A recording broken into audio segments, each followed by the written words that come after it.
Return of interest is of great interest in almost all the fields generally used to arrive at decisions. It is true to software engineering as well, especially in the recent times when there is a lot of data everywhere because data analytics is time and effort consuming. So it's expensive and not always automatically valuable. Hi, my name is Gouri and I will present our paper that I co-authored with Dr. Guenther Ruhe titled Beyond Accuracy, ROI-driven Data Analytics of Empirical Data in the presentation today. We looked at last 4 years ISM papers, that is 2015-2019, and of all the papers, about 27% of the papers had some form of data analytics related work, but only of those 39% had mentions about some form of cost benefit analysis and related studies. So, however, none of them directly explored or discussed ROI or used cost benefit analysis to decide on the degree of data analytics that is needed.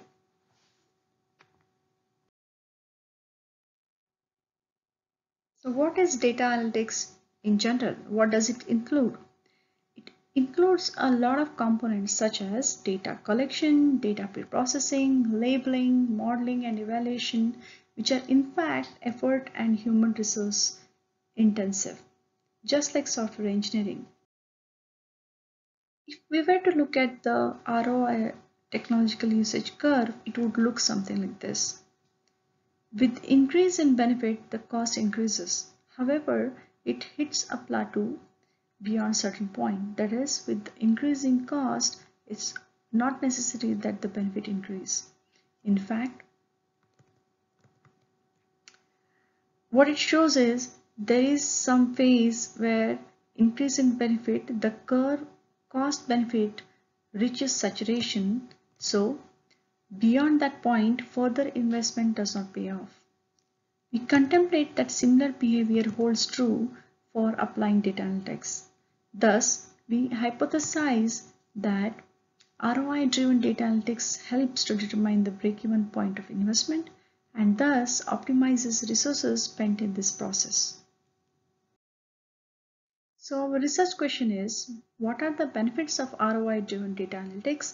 In the study is focusing on requirements dependency analysis. So, generally speaking, requirements define what the system is supposed to do. That is, they are specifications of the services that the system should provide.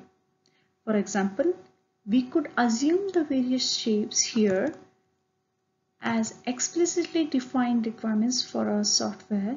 Then, requirement dependencies are concerned with how requirements relate to and affect each other, which affect various activities in the software development process.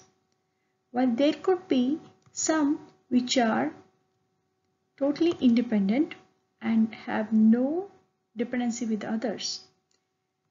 In the literature, there are various types of dependencies that are defined, but in this research, we are focusing mainly on the requires dependency type, and we club rest of the dependency types as other. As part of this study, we conducted 2 experiments.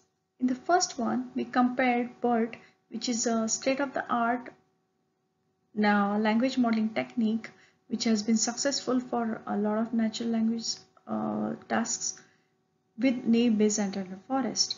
In the second study, we compared active learning with random sampling. For this study, we have used Firefox datasets, and which is a Mozilla family product, and we have used Python, scikit-learn, pandas, and Google Colab in order to perform coding and analysis. We also used various parameter settings in order to compute cost and benefit values for these studies. So let's look at what we did and what we found as part of the study 1. As shown here, We conducted classification by utilizing a fraction of the whole dataset for training and testing for a small fixed dataset. We repeated this slowly by slowly increasing the fraction of the training set to capture the results. It is evident here that the accuracy versus growing training set size that F1 improves, but the curve plateaus beyond a certain point. Thus, we explore the question,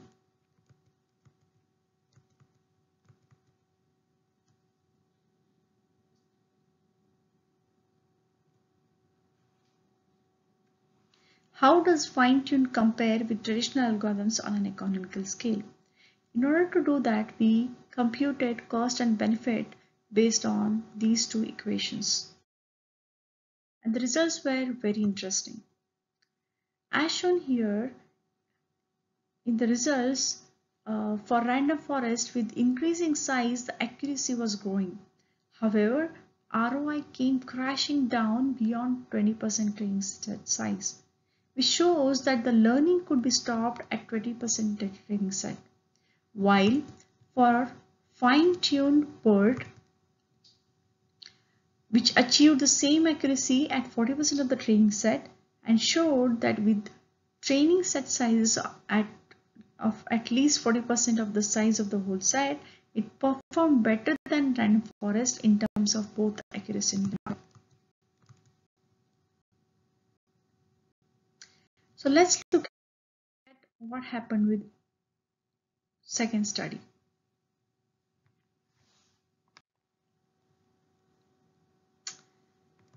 Active learning, a semi-supervised method which selects the most informative instances using various sampling techniques, has been proven to be better than random sampling. However, how good it is economically is yet to be seen in the context of software engineering. Thus, using the cost and benefit equations as shown here, we computed various values and then derived ROI over increasing size of training set. The results were interesting. As shown here, the results were not in the favor of further iterations. Baseline fetched highest ROI at second iteration, although highest F1 was at the 8th iteration. For active learning, it was slightly different. In the third iteration itself, highest ROI was achieved with better accuracy. Both active learning and passive learning, however, needed additional human resource further down the iterations and eventually reduced ROI drastically.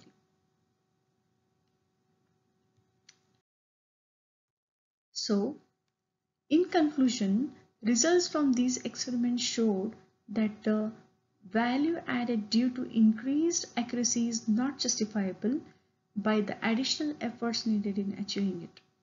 Also, that the analysis related to effort and benefit targeting the high ROI implies simplicity first.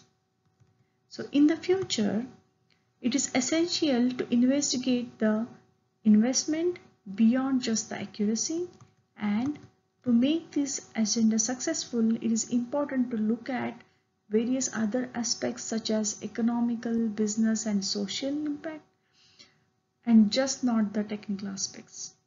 Thank you.